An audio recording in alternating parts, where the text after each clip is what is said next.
Welcome to a special bonus episode of the GraceLaced podcast. I'm Eve Stipes, and typically I'm sitting down for a conversation with my co-host, Ruth Jo Simons. But today, you get to hear from the entire GraceLaced team. These are the women that we get to do life with on a regular basis, and we're so grateful they agreed to another team episode where you get to know them and hear their wisdom as they share from a variety of ages, life stages, and experiences. Today, they're talking about their thoughts for what it looks like to keep an Advent heart posture as we head into the new year. And I'm praying that their conversation encourages you in the middle of this strange week between Christmas and New Year's. Enjoy. Okay, another team episode. I am so pumped for us to be together. Just in case you didn't know, we're recording this episode particularly early in the morning for some of our friends on the West Coast and in Mountain Time. So we're going to kick it off with just a little introduction of who you're going to hear from today. And my questions are, who are you? Who do you live with? Where do you live? And what do you do for Christmas? What do you do for GraceLaced?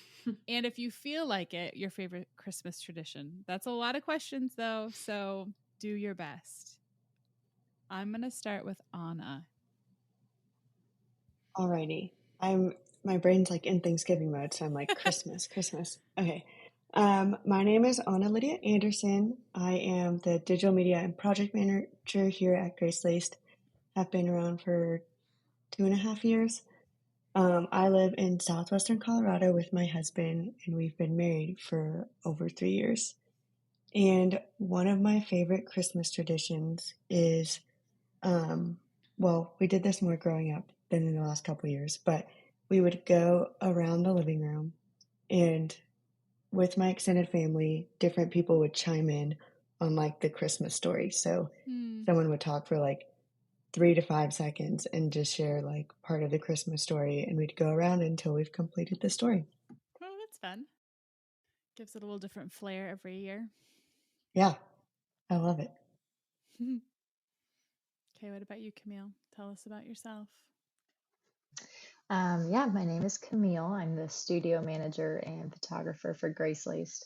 I live in Durango, Colorado with my husband and my 4-month-old baby girl, who is just the sweetest thing on planet Earth. The favorite Christmas tradition. So fun fact, my husband is actually born on Christmas Day. I did not know that. Yeah, He has a Christmas birthday. Oh, so he actually told me, he was like, I'm going to tell our daughter that it's my birthday first and then Jesus'. And I was like, okay.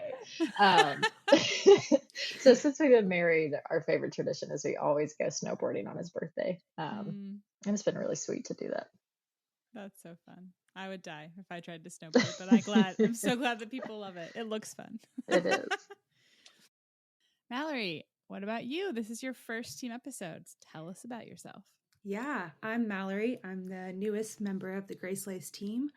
I'm the graphic designer here, and I live in Austin, Texas, with 3 really fantastic roommates. We have a ton of fun, and I think my favorite Christmas tradition, my family just loves board games. So, Ooh.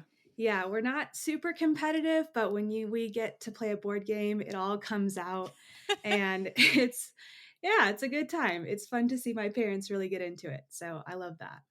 Hilarious. What's your favorite board game to play? Well, I really love Sequence, which is more of a card game. Yeah, but it's good. That one's super fun. And I also recently learned how to play a game called Secret Hitler, which involves a lot of lying. And so maybe not the most wholesome Christmas game, but it's good. Entertaining. It's very entertaining. Hilarious. Okay, Jen. Okay, I'm Jen, and I am the aforementioned West Coaster who is up very early for this, and also excited, like Anna. It's still Thanksgiving week, so I'm still in that mode too, but I'm excited to talk about Christmas today. I live in the Bay Area, in the San Francisco Bay Area, with my husband and 2 kids, and one of my favorite Christmas traditions that we've started more recently with my family is we make multiple prime ribs through the month of December. Nice. And so it just kind of feels like a month-long feast. And prime rib is one of my favorite things to eat, and my family loves it. And it's really one of the only things I'm confident about cooking too. So it's like bonus points for that. And so all around, it's just always a good time during this month. I might adopt that. I know. Could I come live with you for a month? Sounds like Yes. a delicious December. Please. Okay, Annie. So I'm Annie, also Analia, and I am really in the mood for prime rib right now. I serve as the product development manager for GraceLaced, and I love Christmas. Like it's like, you know how they're like Disney moms? Like I'm like a Christmas mom. That's just who I am. I live in Albuquerque, New Mexico with 4 of my children, although the oldest is coming home in just a few weeks, and he'll be here for the entire Christmas season for an entire month, which is a big treat because I haven't seen him for 7 months. Oh my gosh. I know. It's a lot, guys. It's a lot. Most of my favorite Christmas traditions revolve around making things with my kids. I'm a long-term veteran homeschooler, so we make a lot of stuff as part of our curriculum. And so we'll make like paper stars and dried orange garlands, and we'll string cranberries and popcorn and talk about the books we're reading. And it's just cozy and fun. Yeah. But we moved to New Mexico about 10 years ago, and New Mexico is so rich in Christmas tradition. So if you have not experienced a New Mexico winter, I highly recommend it. There's just luminarias and the smell of pinon like in the air, and green chilies and pozole and bizcochitos. You guys, it's just food and good smells, and it's pretty. It's so pretty. Me up. So yes, so you're all welcome. You're all invited to my house for Christmas. So yeah, that's my joy for Christmas. Lovely. Well, in case we haven't met, my name is Eve, and I serve as the executive director for Ruth Joe Simons Ministries, and also get to co-host the podcast with Ruth, typically. And I live in Indianapolis, Indiana, with 3 kids, a dog, and a husband. And my favorite Christmas tradition, I feel like we're still developing our Christmas traditions as a family, but one of my favorite ones from growing up that I still do when I'm home with my mom and my brother is we always go to a Christmas Eve service. And my dad was a pastor, and so growing up, that was just always part of our tradition. Like we would go do Christmas Eve, and then we come home and eat like a really specific set of snack foods that we don't really eat during the year, but we always eat on Christmas Eve. So that's kind of my deal. I like it. I'll probably adopt some of that for our family, but it's kind of hard when we're traveling, like not really sure where we're going to be. So what church would we go to and all that sort of stuff. But I do love Christmas Eve. Maybe it's the name. I don't know, but I'm going to claim it. Okay. So we're talking about Advent, obviously. And like we mentioned already, we're a little bit before the season that we're recording this episode, but I think it's still a really worthy conversation for us to think about how we take the spirit of Advent with us through the whole year. So in the intro letter of Emmanuel, which is Ruth's Advent devotional, she says, "My hope is that you want to discover something in the Advent season that will outlast the month of December. What if we allow the truths of God with us to shape everything we do all year long? What if we let the Christmas story fill our hearts so that it changes the way we celebrate the season and live the rest of the year?" So that's really what we're talking about today. Like, what does that even look like? What does that mean? There are several heart postures, like ways that we approach the season that we talked about in the first episode of this season. And so some of them, just to kind of bring it back to your mind, was we can be expectant, worshipful, generous, invited, grateful, joyful. Those are kind of like all the things we're hoping to cultivate in our hearts as we think about celebrating Christ coming to earth. So how do we keep those heart postures after Christmas is over? That's what we're talking about today. So first question that we're going to kind of toss around is, what part of a quote unquote Advent heart posture is the easiest for you to carry into the new year? And what's the most difficult? Like, this episode's going to play in between Christmas and New Year's. So that weird week of ambiguity and who knows what's going on. What's easy to keep from Advent as you move forward, and what's hard? Well, I think, preparing your room which is the name of, another Advent resource we have here at GraceLaced. Like, it sounds fun. It sounds like a fun house project, like cleaning, fresh cleaning, decorating, making things pretty. Like, I love doing that. And, everyone loves Christmas. Everyone loves like a good birthday party. There are lots of things to celebrate. It's easy to feel joy. Like, it feels contagious around Christmas time. And as Christians, I think it's also easy to celebrate Christ coming into the world. Like, we're saved, we have hope, we have joy. But why? Why do we even need those things? Why are they necessary? And I think the difficult part about being prepared for Advent, I mean, it's always a heart. It's always a heart issue when things are difficult. And so, sometimes our houses can look all spick and span and dressed up on the outside, but maybe there are cracks in the foundation or everything is shoved in a closet or something.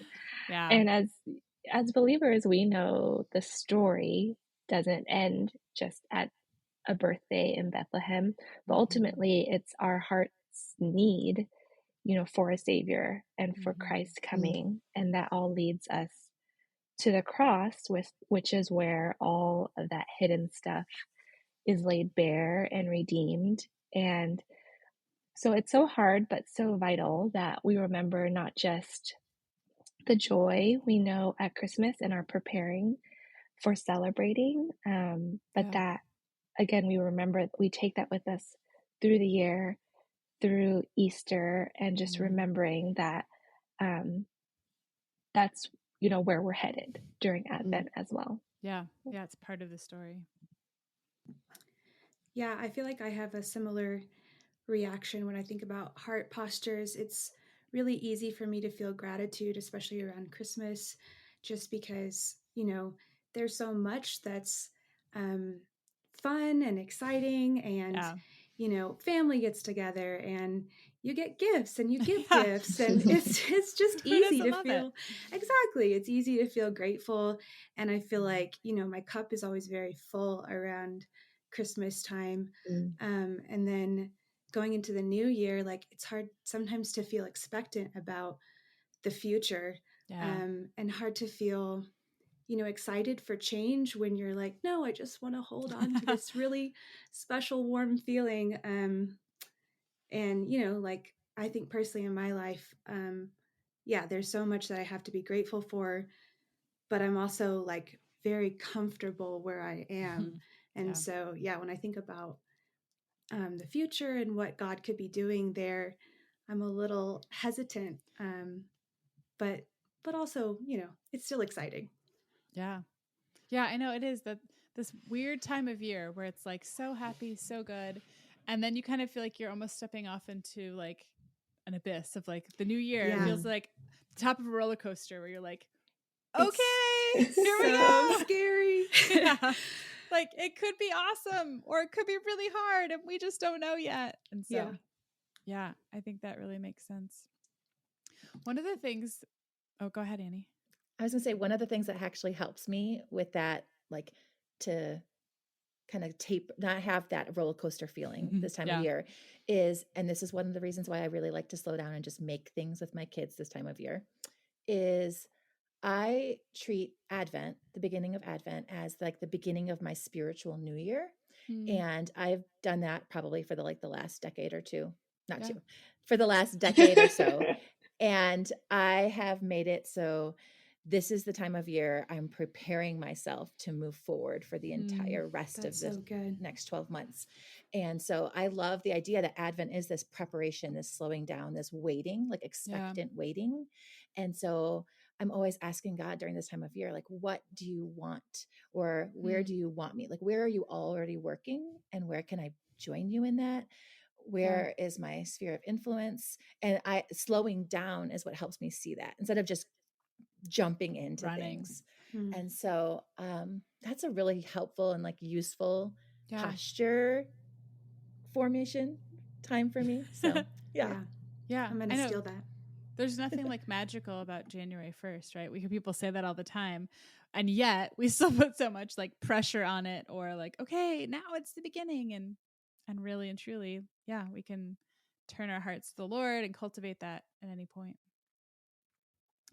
One of the things we talked about earlier in the season was what it looks like to find satisfaction in Christ instead of stuff during the holiday season. And what does that look like for you guys in the new year? I mean, we're probably not going to be getting gifts all the time as we head into the new year. I don't know, maybe you are. That would be awesome. But when it comes to like, okay, this is my day, this is what I've got, we still have a tendency in our own like flesh to put our satisfaction in things that we do or stuff that we have. So at the beginning of a new year, or as you think about a new year, how do you cultivate satisfaction in Christ? Over the last few years, I really enjoyed studying through Ecclesiastes, especially through like 2020 was such a weird year. And it was really that year when we experienced the loss of so many of our comforts and our routines and the things that we expected from life, really. Right. And it was after really reading through that and understanding that life is gift and life is a gift. And I might have mentioned this before on another team podcast because it's kind of become like my life motto, but I always say or remind myself that life is gift and not gain.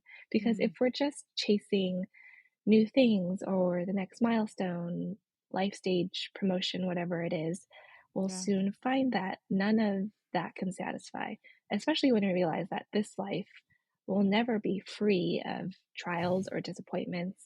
Whether it's sickness or injustice or broken relationships, like no matter how hard we work or how like good of a person we are or how much we think we deserve, we really can't put our faith in anyone or anything, no matter how well-meaning they are or how quote unquote good they are, which is true. Like God gives us lots of good things to enjoy, but regardless of that, like looking at in Ecclesiastes at the preacher who literally has everything and has accomplished everything, we get to the point that at the end of it, it's vanity, meaning that it's really just a breath. Like vanity, like translated, it means mere breath. So everything is passing away. And when we realize that, we get to the point where we say, all of this could go away in an instant. And what we have left is just our life. And that is gift in it and of itself. And so it really is a grace to even come to that realization. And it's a grace to see life in that way. And when we do, I think it really helps inform how we approach each new day, each new year, each problem, whether it's minor or major, with that sense of being grateful and looking to Christ for our eternal hope, really. Yeah. I love that, Jen. So what I was actually thinking about relates so closely to this. I think when we are created for a relationship with God, right? God made us for that very reason. He didn't make us for what we have or what we even experience outside of relationship, but just for this relationship with him. And this is when I talk about Advent being like the start of my spiritual new year. I think because one of the, as a mama of 5 and talking to my kids about just what it means to be a receiver of gifts and what it means to be content in what we get. And you'll often hear people kind of promote this experiences over things mentality. And I think that there's a lot of wisdom in that. But I'll often say to my kids, but actually it's relationships over experiences.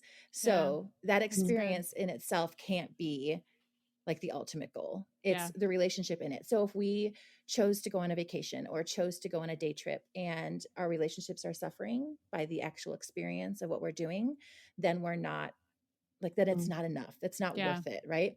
So, and as I look into the new year, I think about how like our contentment is dependent on what we experience in our relationships. And so all that being said, it's just that if we aren't prioritizing our relationship with God and our relationship with our family and the community, the neighbors he's put us around, then we are going to have these unmet expectations that lead to discontentment.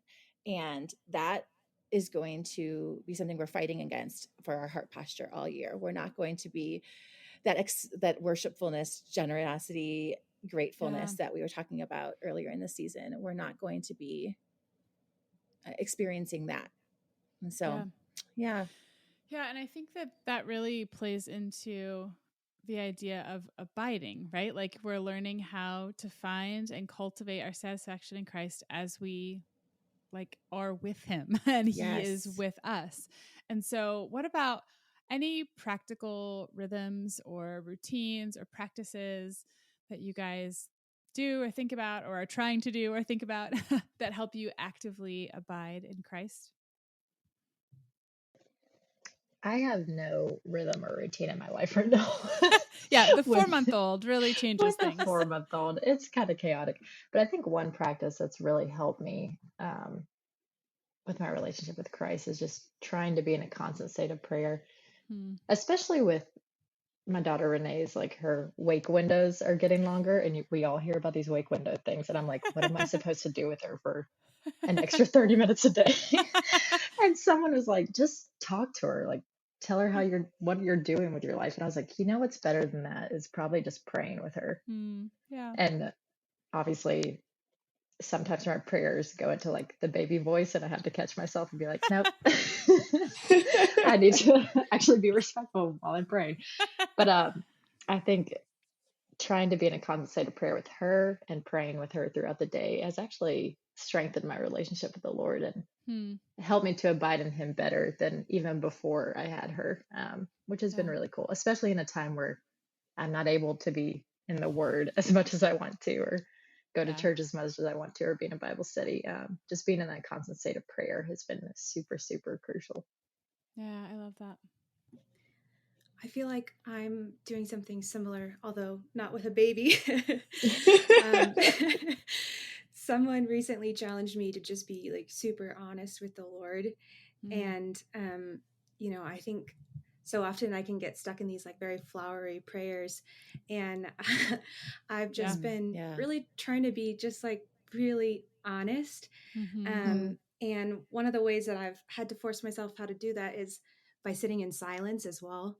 And I love to listen to things in the car, but I have been trying to not and just sit. I recently drove to Colorado, and that was a 14-hour drive. And a good chunk of that, I just sat and was like, Lord, I don't know why you did this. And this isn't going my way. What's up with that? And then just responded by sitting in silence. And man, it was hard. But I also feel like it was such a fruitful time and something that I definitely want to practice more in my life. Hi, Analia here from the GraceLaced Team. Thanks so much for tuning into this episode of the GraceLaced podcast. If you're enjoying today's content, you might also enjoy 2 products from the GraceLaced shop.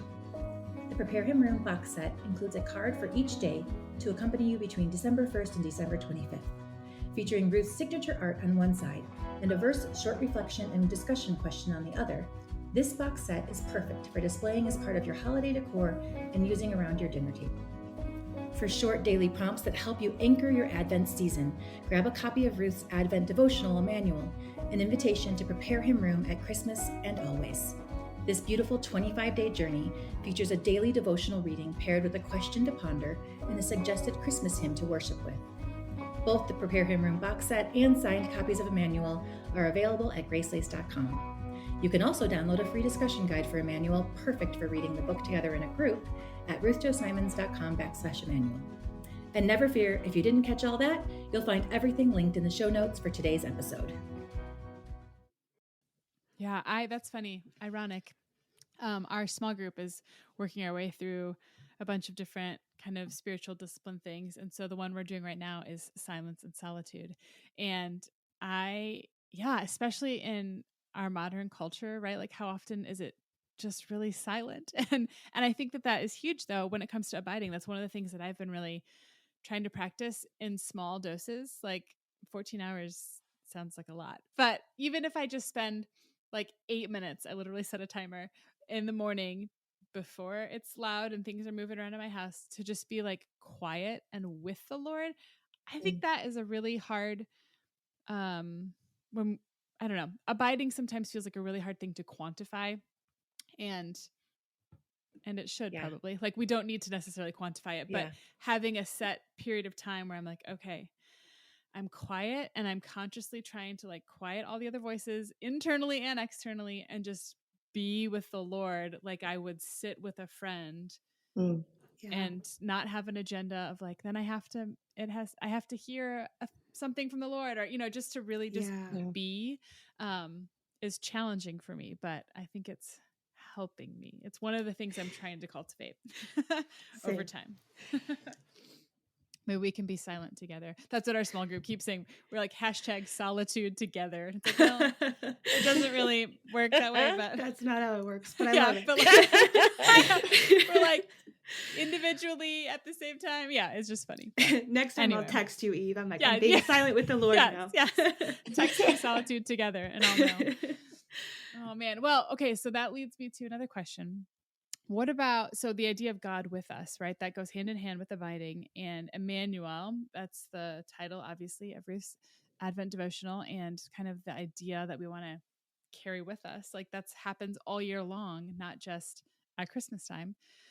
Any particular experiences from the last year where you really were like, okay, I experienced Emmanuel, God with me, in a really true sense that you'd be willing to share? Or how does that encourage you for moving ahead into a new year? Any thoughts?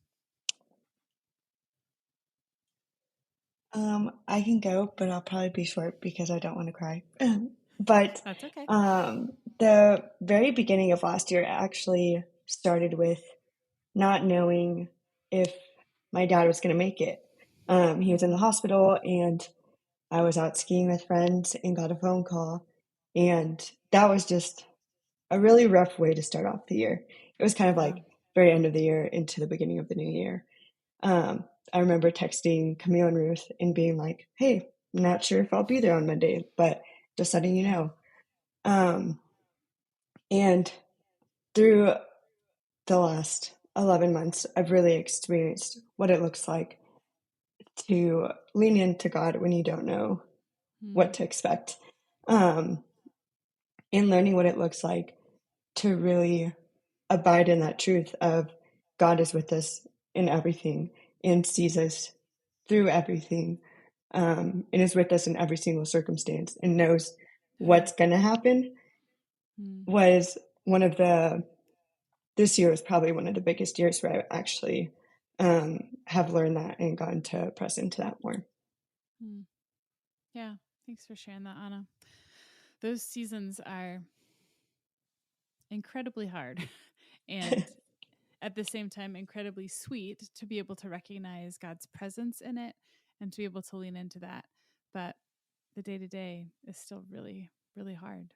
I was just thinking about this as I was talking to my oldest, who lives far, far away and I haven't seen in person in a long time, because May was a really long time ago. And I was thinking about how, like, what God has taught me during this season, which is so, when you have, like, I think about Camille with her 4-month little sweetness that she's with, and how those 18 years since I was in that position have gone really fast.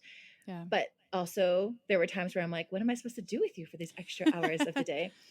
But having like this huge portion of my heart, you hear that quote, like walking outside your body, but like walking outside my body 3,000 miles away. I think it's how far he is. And how I have to really rely on the truth that God is with us because he's also with him. And the only way I can wake up each day and not know like how he slept, how he's waking up, what he's eating. And I talk to him a lot, but not every day. I did at first, but not now. And the only way I can actually do that, like I can survive that, like, and not totally be paralyzed is because I know God is with me and he's with him. And that's been a really, really neat and new and hard, but neat place to be. And so that's where I'm at right now. I love that. Okay, well, as we kind of wrap up we're going to finish out with our classic GraceLaced podcast questions. So, we always try and end with what's one small thing that, we actually usually end with two things. What's the gospel truth and why does it matter? That's underlying our conversation. And then one small thing that we're going to do to apply that truth. So I think the gospel truth for this kind of conversation is what we were just saying, like God really is with us all year long. And this time of year is special. But as we kind of bid farewell to the official celebration, it matters that we carry it with us because every day is an opportunity to be with the Lord, to walk with him, to cultivate the heart postures of joy and expectation and worship and all of those pieces. So, okay, we're going to go all the way around. Friends, everyone has to chime in. What's one small thing? It does not have to be big. The word small is very intentional. One small thing that you want to do to help keep that Advent posture of heart as we enter into a new year. Okay, so I've been really into journaling lately, probably Yeah. because I've been really into therapy lately, and that's also a good thing. And the Lord has really made that something, a kindness to organize my thoughts and have a place to put down. Like, I think what Mallory was talking about, just share with God how like I'm honestly feeling and what's in my brain and not expect this like major answer. Right. But one part of that journaling process for me has been to go back to my practice of having like a gratitude list. And that was really popular when I had little kids. And it was really popular. Like everyone was doing like their write down your thing. Yes. For good reason. Yeah. But I was think like, it's still a thing. It's still a thing. But Anna, it was a major thing. It was in the aughts, it was a major thing. I'm definitely older than you and I can remember this. And so, but I've been going back to doing that. I was actually opening the new planner that we have because I got my brand new planner and it's just shiny and pretty and new. And I'm like, I'm so grateful that we have our gratitude list section because I was like, oh, this is another way for me to journal down things. And they don't have I actually like that the space is limited. So I can just write down like a word or a feeling or a person in my life that I am grateful for. And so that is a way I'm going to tangibly and in a small way, without major expectations, continue this like the Advent posture formation. Yeah, I love that. I'm actually going to piggyback on what Mallory was saying earlier. One of the things that I've been also trying to work on is praying in the car. So like trying to minimize the amount of time I'm actually listening to music in the car, but usually on my way to work, mainly because we drop signal for like a chunk of that drive. So just praying in the car and praying specifically for people that I know that are either going through a rough time or may not know the Lord, and really just wanting to press into that and remembering that Advent and Christmas is not just for the believers, but really for those that do not know him as well. And so just remembering that and pressing into praying for opportunities with other people and then recognizing when those opportunities come up. So that's the biggest thing that's been on my mind lately. I love that.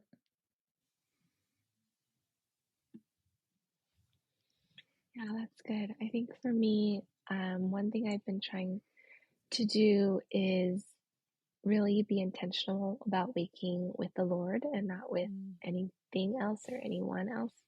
Like, it's so cliche, but the first thing we do is like pick up our phones. And like for me, it's usually to an alarm or something that I have to turn off. And I think, once that happens, it's like I want to think about work or think about what I have to do or check email or check Instagram. And then it's like I get an ad for something and I want to start shopping. And then it's a whole thing before I've actually thought about the Lord and about his mercies new every morning. And what a gift life is, this new day to be waking up. And so, the first thing I've been trying to do recently is, turn off my alarm and just, sit in silence or kind of move a little bit, stretch and and either talk to the Lord or meditate on a verse during that time. And I think, the hope is that it would set my intention for the day and to set my gaze for the day to the Lord and not to whatever it is. Whatever else comes. Whatever it is for that day. Yes. That's really helpful. I think as I ask these kind of honest questions of God, I might steal from Annie and say, just to kind of prepare my heart for the new year and start this season of just sitting in quiet contemplation and maybe asking God, like, how can I be more expectant and open to how you're going to move in my life and in the coming months. And then just sit in silence and wait for an answer or not an answer, and be fine with either one. Yep. I'll check back in with you and see how it's going. Thank you. I think one small thing for me that I do each new year that's actually really fun is to just look back on this past year and think of all the ways that God's been faithful and all the ways that He's answered specific prayers that you've prayed in the past year. Think about all the prayers He said yes to, or the prayers that He's redirected. And it's really cool to see what He's done and how He's moved. And it helps you to continue to have faith in Him in the new year and the next year, Yeah. So that's one small thing that's fun to do. Yeah.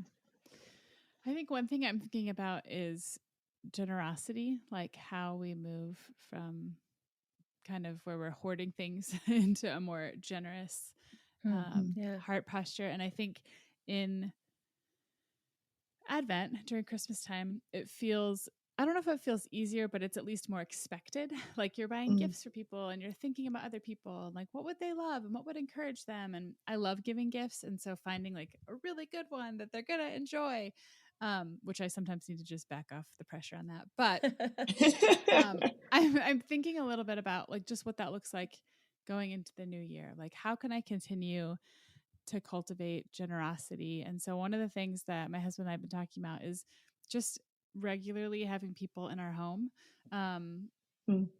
because that, like, a meal is a small piece of generosity, but it's a really fun way to just connect. And it is like this generosity of spirit. I think that you're opening your home up, you're opening your family up and welcoming somebody else. And so I don't 100% know what that's going to look like or how often that will be, but I think we're going to like put some days on the calendar, and then if they get filled up, great. And if they don't, that's okay too. But just to say like, yes, like we're going to make space for generosity and opening our home in the new year and see what happens. I would argue that a meal is not a small thing either.